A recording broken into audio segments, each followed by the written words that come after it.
जो लोग मेरे इस चैनल पर नए हैं या फिर मेरा ये वीडियो किसी और सोशल मीडिया प्लेटफॉर्म पर देख रहे हैं, वो मेरा YouTube channel political Tamasha with doctor Arshi को सब्सक्राइब करके वहां पे लगी बेल आइकॉन को जरूर दबा दें, ताकि आपको हमारे आने वाले हर वीडियो की अपडेट्स एकदम टाइम पर मिलती रहे। और दोस्तों, अगर आपको हमारे वीडियोस इंफॉर्मेटिव लगते हैं, अगर आपको हमारा काम पसंद आता है, तो आप अपने इस चैनल को सपोर्ट कर सकते हैं या तो इसके पेट्रॉन बन करके, जिसका लिंक मैंने इस वीडियो के डिस्क्रिप्शन में डाल दिया है, या फिर इसकी मेंबरशिप लेकर के, उसका लिंक भी इसी वीडियो के डिस्क्रिप्शन में अलग से दिया गया है, जिस पर क्लिक करके आप अपने इस चैनल की मेंबरशिप ले सकते हैं। तो चलिए आज के सियासी तमाशे के सफर को शुरू करते हैं।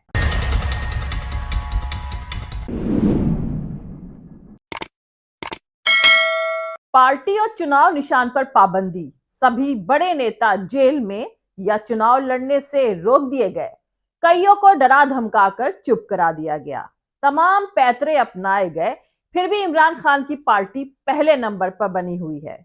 जिस तरह से नतीजे निकाले जा रहे हैं, उससे साफ दिखता है कि नवाज शरीफ को आगे करने की कोशिश जारी है। हालत यह है कि इमरान खान के खिलाफ बोलने वाले पत्रकार भी अब सवाल उठा रहे हैं। इस चुनाव से पाकिस्तानी सोसाइटी और ज्यादा बढ़ जाएगी और उसकी मुश्किलें बढ़ जाएंगी। दरअसल जब भी किसी मुल्क में अहम इंस्टीट्यूशंस खुद गर्ज यानी सेल्फिश हो जाते हैं या अपने रास्ते से भटक जाते हैं, तो वो देश तबाह होने लगता है। पाकिस्तान दूसरे मुल्कों के लिए आज एक सबक है। वहीं गजा जनसंहार को जारी रखने के लिए इसराइल साउथ गजा और रफा में जमीनी हमले करने की तैयारियों में है। इजिप्ट ने भी रफा सरहदी इलाके में फौजी जमावड़ा बढ़ा दिया है। सबकी नजर इजिप्ट के अगले कदम पर है। अब सबसे अहम बात यह है कि इजिप्ट इतनी हिम्मत कहां से लाएगा कि वो 1979 के मिस्र इजराइल पीस समझौते से अपने को अलग कर सके। दूसरी देखने वाली बात यह है कि क्या इजराइल ऐसी हरकत करेगा जिससे उसे इजिप्ट यानी मिस्र से जंग करने की नौबत आ जाएगी। अमेरिका ने कहा है कि हमास से बंदियों को छुड़ाने के बारे में चर्चा के लिए CIA सरगना इजिप्ट जा रहे हैं, पर तमाम जानकारों को लगता है कि अमेरिका ने उन्हें गजा के लोगों को इजिप्ट में बसाने के पैगाम के साथ भेजा है। दोस्तों, अप्रैल 1956 में खूबसूरत सुबह इजराइल डिफेंस फोर्स यानी IDF के एक आंख वाले चीफ ऑफ स्टाफ मोशे दयान गजा पट्टी की सरहद के पास हाल ही में स्टैब्लिश किबुत्स नाहल ओज के साउथ में पहुंचे।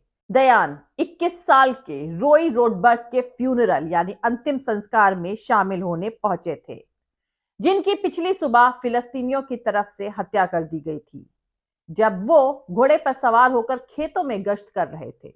हत्यारे रोडबर्ग के जिस्म को घसीटकर सरहद के दूसरी तरफ ले गए थे। उसकी आंखें बाहर निकली हुई थी। इस कत्ल का नतीजा नेशन वाइड शॉक और लोगों में दर्द था। अब अगर इजराइल डिफेंस फोर्स के chief of staff Moshe Dayan modern day Israel में बोल रहे होते, तो उन्होंने रोडबर्ग के हत्यारों की भयानक क्रुएलिटी को क्रिटिसाइज करने के लिए अपने ग्लोरिफिकेशन का इस्तेमाल बड़े पैमाने पर किया होता। लेकिन जैसा कि 1950 के दशक में तैयार किया गया उनका भाषण कातिलों की तरफ रिमार्केबली सिंपैथेटिक था। दयान ने अपनी स्पीच में कहा, हमें हत्यारों पर ब्लेम नहीं मढ़ना चाहिए।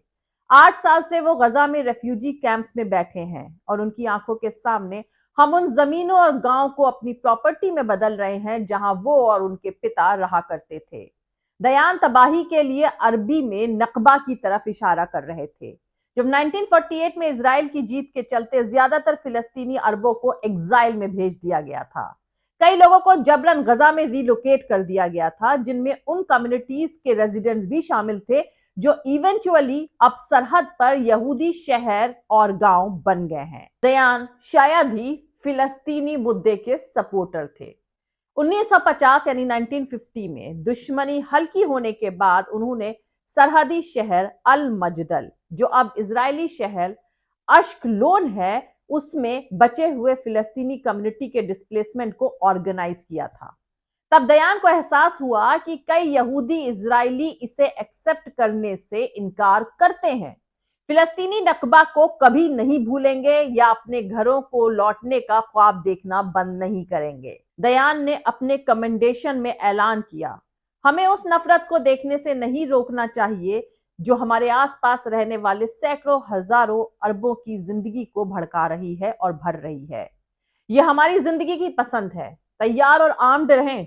मजबूत और डिटर्मिन्ड रहें। ऐसा ना हो कि तलवार हमारी मुट्ठी से छूट जाए और हमारी जिंदगी खत्म हो जाए। 7 अक्टूबर 2023 को दयान की सदियों पुरानी वार्निंग सबसे खतरनाक तरीके से अमल में आई। अल मजदल से बाहर निकाली गई फैमिली में पैदा हुए हमास नेता यहया सिनवर की तरफ से प्लान एक मास्टरमाइंडेड मिशन के बाद फिलिस्तीनी लड़ाकों ने गजान सरहद के साथ तकरीबन 30 पॉइंट से इजराइल पर हमला किया। उन्होंने इजराइल की बेहद मजबूत कहे जाने वाली सिक्योरिटी पर काबू पा लिया। इस हमले में तकरीबन 1200 लोग मारे गए और 200 से ज्यादा बंधकों को अगवा कर लिया गया। दयान के रेफ्यूजी कैंप के रेजिडेंट के डिसेंडेंट्स यानी वंशज उसी दुश्मनी और बदले से भरे हुए थे जिसको डिस्क्राइब उन्होंने सालों पहले किया था। लेकिन अब वो बेहतर आर्म्ड, ट्रेन्ड और ऑर्गेनाइज्ड होकर बदला लेने के लिए वापस आ गए थे। 7 अक्टूबर 2023 इजराइल के इतिहास की सबसे वर्स्ट वारदात थी। यह इजराइल में रहने वाले या इससे जुड़े किसी भी शख्स के लिए नेशनल और पर्सनल तौर से एक टर्निंग पॉइंट है। हमास के हमले को रोकने में फेल रहने के बाद आईडीएफ ने जबरदस्त ताकत का इस्तेमाल करते हुए बेरहमी से जवाब दिया।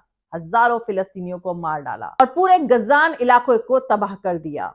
लेकिन जब पायलट बॉम्ब गिराते या कमांडो हमास से मुकाबला करते हैं, तब भी इस्राएली सरकार ने उस दुश्मनी पर ध्यान नहीं दिया जिसके चलते इस्राइल पर हमला हुआ।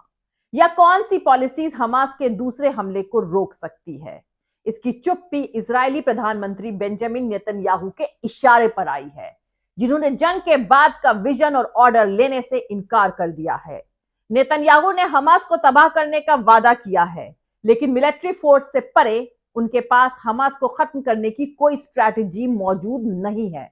और जंग के बाद गजा की फैक्टो गवर्नमेंट के तौर पर हमास की जगह लेने के लिए कोई साफ स्कीम भी मौजूद नहीं है। स्ट्रैटेजीज बनाने में नेतन्याहू की नाकामी कोई एक्सीडेंट नहीं है, ना ही यह उनका राइट विंग कोalition को एकजुट रखने के लिए बनाया गया कोई पॉलिटिकल एक्सपीडियंसी वाला कदम है। अमन से रहने के लिए इजराइल को फाइनली फिलिस्तीनियों के साथ समझौता करना ही होगा और नेतन्याहू ने अपने पूरे करियर में इसका विरोध किया है। उन्होंने प्रधानमंत्री के तौर पर अपना टेन्योर, जो कि इजराइल के इतिहास में अब तक का सबसे लंबा टेन्योर है, उसे फिलिस्तीनी नेशनल मूवमेंट को कमजोर करने और किनारे करने के लिए डिवोट किया है। उन्होंने अपने लोगों से वादा किया है कि वो फिलिस्तीनियों के साथ अमन करे बिना भी प्रॉस्पर हो सकते हैं। उन्होंने इस आइडिया को देश को बेच दिया है कि वो कम डोमेस्टिक या इंटरनेशनल कॉस्ट पर फिलिस्तीनी जमीन पर हमेशा के लिए कब्जा जारी रख सकते हैं। और अब भी 7 अक्टूबर के मद्देनजर उन्होंने इस मैसेज में कोई बदलाव नहीं किया है। नेतन्याहू ने कहा है कि जंग के बाद इस्राइल गजा के चारों तरफ एक सिक्योरिटी पेरीमीटर बनाए रखेगा, लेकिन इस्राइल के लोग अब घबरा रहे हैं। 7 अक्टूबर के हमलों ने साबित कर दिया है कि नेतन्याहू का वादा खोखला है। डेड होते पीस प्रोसेस और दूसरे मुल्कों के घटते इंटरेस्ट के बावजूद फिलिस्तीनियों ने अपनी आजादी के मकसद को जिंदा रखा है। 7 अक्टूबर 2023 को हमास के तरफ से लाए गए बॉडी कैमरा फुटेज में लड़ाकों को चिल्लाते हुए सुना जा सकता है कि ये हमारी जमीन है। हमास के लड़ाके अब किबुत्ज पर हमला करने के लिए सरहद पार करते हैं, तब वो यही बोल रहे थे। सिनवर ने खुले तौर पर इस ऑपरेशन को रेजिस्टेंस के एक जबरदस्त एक्ट के तौर पर पेश किया है। हमास नेता ने 22 साल इजरायली जेलों में बिताए हैं और कहा जाता है कि उन्होंने अपने जेल के साथियों से लगातार कहा था कि इजराइल को हराना ही होगा ताकि उनकी फैमिलीज अपने गांव वापस लौट सके। 7 अक्टूबर के ट्रॉमा ने इजरायलियों को एक बार फिर यह एहसास करने के लिए मजबूर कर दिया है कि फिलिस्तीनियों के साथ कॉन्फ्लिक्ट उनकी नेशनल आइडेंटिटी के सेंट्रल में है और यह उनकी भलाई के लिए खतरा है जिसे अब नजरअंदाज या दरकिनार नहीं किया जा सकता है। और कब्जा जारी रखने, वेस्ट बैंक में इजरायली बस्तियों का एक्सपेंशन करने, गजा की घेराबंदी करने और किसी भी समझौते या यहां तक कि फिलिस्तीनी राइट्स को रिकॉग्नाइज देने से इनकार करने से इजराइल में लास्टिंग सिक्योरिटी नहीं आएगी। फिर भी इस जंग से उबरना और रास्ता बदलना बेहद मुश्किल है, और सिर्फ इसलिए नहीं कि नेतन्याहू फिलिस्तीनी कॉन्फ्लिक्ट को हल नहीं करना चाहते हैं। जंग ने इजराइल को शायद इतिहास के सबसे डिवाइडेड मूवमेंट में फंसा दिया है। हमले से पहले के सालों में नेतन्याहू की डेमोक्रेटिक इंस्टीट्यूशंस को कमजोर करने और इसे एक धार्मिक नेशनलिस्ट ऑटोक्रेसी में बदलने की कोशिश ने इजराइल को तोड़ दिया था। उनके बिल्स और रिफॉर्म्स ने वाइड स्प्रेड प्रोटेस्ट के लिए लोगों को उकसाया, जिससे जंग से पहले इजराइल के टुकड़े टुकड़े होने का खतरा पैदा हो गया था। और अब जंग खत्म होने के बाद यह बात फिर से इजराइल को परेशान करेगी।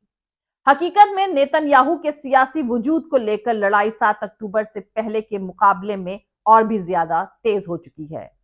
इससे इस्राइल के लिए अमन कायम करना और भी ज्यादा मुश्किल हो जाएगा। प्रधानमंत्री के साथ चाहे जो भी हो, उनके रहते इस्राइल फिलिस्तीनियों के साथ समझौता करने के बारे में संजीदा बातचीत करने की उम्मीद नहीं के बराबर है। लेकिन इस्राइली पब्लिक ओपिनियन राइट की तरफ शिफ्ट हो गया है। अमेरिका प्रेसिडेंट के एक अहम चुनाव को लेकर बिजी है।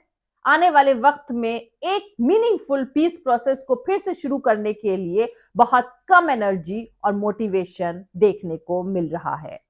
7 अक्टूबर अभी भी एक बेहद अहम टर्निंग पॉइंट है, लेकिन यह इजरायलियों को तय करना है कि यह किस तरह का टर्निंग पॉइंट होगा।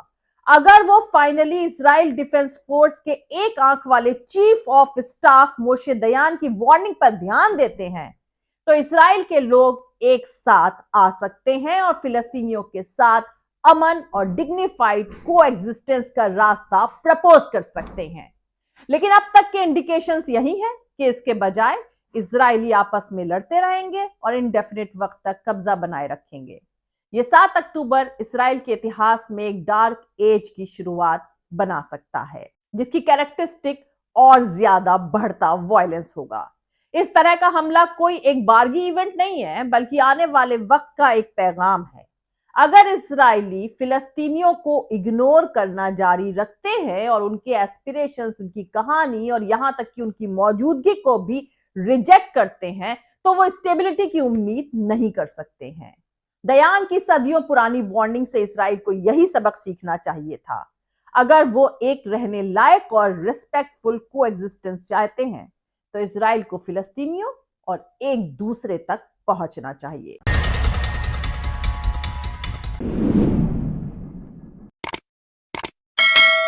मिलते हैं अगले वीडियो में किसी दूसरे नए सियासी तमाशे के साथ। जय हिंद, सत्यमेव जयते, अल्लाह हाफिज। दोस्तों, हमारा पूरा वीडियो और दूसरे और वीडियोस देखने के लिए हमारा YouTube channel political Tamasha with doctor Arshi को सब्सक्राइब करके वहां पे लगी बेल आइकॉन को जरूर दबा दें, ताकि आपको हमारे आने वाले हर वीडियो की अपडेट्स एकदम टाइम पर मिलती रहे। और दोस्तों, अगर आपको हमारे वीडियोस इंफॉर्मेटिव लगते हैं, अगर आपको हमारा काम पसंद आता है, तो आप अपने इस चैनल को सपोर्ट कर सकते हैं। कैसे सपोर्ट कर सकते हैं? या तो इसके पेट्रॉन बन करके या फिर इसकी मेंबरशिप लेकर के। दोनों का ही लिंक मैंने इसी वीडियो के डिस्क्रिप्शन में अलग अलग डाल दिया है। और आप हमें फॉलो भी कर सकते हैं हमारे ट्विटर यानी एक्स पर, हमारे फेसबुक पेज पर और हमारे इंस्टाग्राम पर। मेरा ट्विटर हैंडल है @अर्शी अजीज खान। Thank you. मिलते हैं अगले वीडियो में।